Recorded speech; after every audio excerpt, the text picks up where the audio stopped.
મહેસાણામાં પાલાવાસણા ગામમાંથી સામે આવેલા દ્રશ્યો શિક્ષણ વ્યવસ્થાની હકીકત બતાવે છે। 5 વર્ષથી હાઈસ્કૂલનું મકાન નથી અને બોર્ડના વિદ્યાર્થીઓને ખુલ્લા મેદાનમાં પરીક્ષા આપવી પડી। શું છે સમગ્ર હકીકત, જોઈએ આ અહેવાલમાં।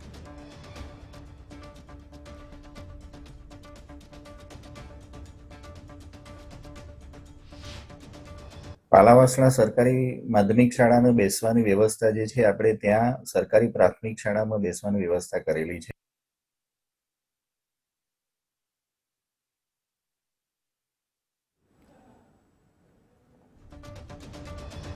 તો અહીંયા ધોરણ 9 થી 12ના અંદાજે 200 જેટલા વિદ્યાર્થીઓ ભણવા મજબૂર છે। છેલ્લા 5 વર્ષથી શાળાનું મકાન નથી, પરિણામે વાડીમાં કામચલાઉ શાળા ચલાવી રહ્યા છે।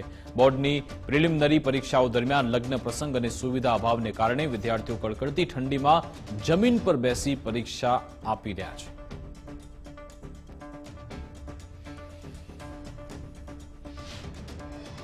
હકીકત છે કે ભાઈ વાડીમાં બેસીને અભ્યાસ કરતા હતા એ અંગે યોગ્ય તપાસ કરી અને આ વ્યવસ્થા વાડીમાં કેમ કરેલી છે સરકારી પ્રાથમિક શાળાની બદલે, એ જો એમાં આચાર્ય જવાબદાર હશે જે તે તો એના વિરુદ્ધ પણ કાર્યવાહી કરીશું અમે।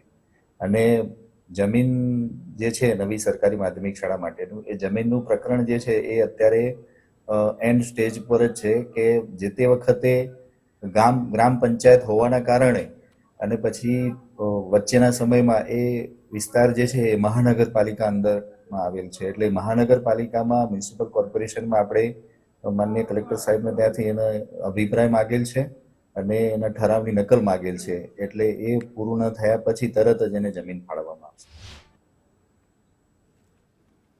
તો વિદ્યાર્થીઓની પરિસ્થિતિ ગંભીર હોવા છતાં શિક્ષણ વિભાગની અહીંયા બેદરકારી જોવા મળી। બાળકોને આધારિત સુવિધા માટે હાલ 147 થી વધુ વિદ્યાર્થીઓ વલખા મારી રહ્યા છે। આ મામલે જિલ્લા શિક્ષણ અધિકારી BN પટેલે તાત્કાલિક તપાસના આદેશ આપ્યા છે।